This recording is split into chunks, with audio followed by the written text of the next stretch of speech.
Bonjour et bienvenue. Aujourd'hui, nous allons jeter un regard en arrière avant l'époque de la Grèce classique sur le monde des Minoens. Les Minoens ont dominé l'île de Crète dans la mer Égée à partir de 2000 avant Jésus-Christ et ont prospéré pendant 500 ans. Les Minoens, avec leur art et leur architecture unique et la diffusion de leurs idées par contact avec d'autres cultures à travers la mer Égée, ont apporté une contribution significative au développement de la civilisation de l'Europe occidentale telle qu'elle est connue aujourd'hui.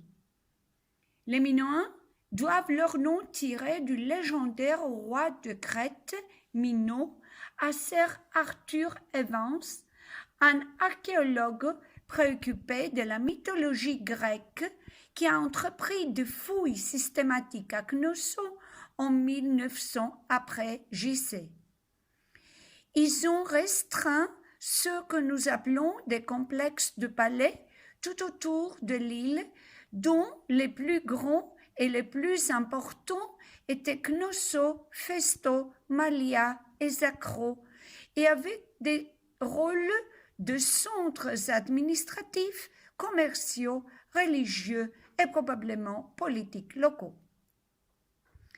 En 1700 avant Jésus-Christ, les palais crétois ont été détruits par un tremblement de terre provoquant de nouvelles destructions dues aux incendies qui en ont résulté.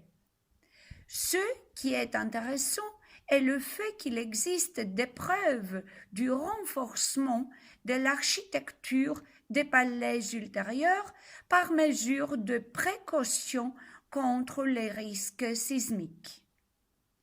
Les Minoens ont été la première civilisation européenne alphabétisée, ce qui est en soi une grande raison de l'intérêt croissant que nous leur portons.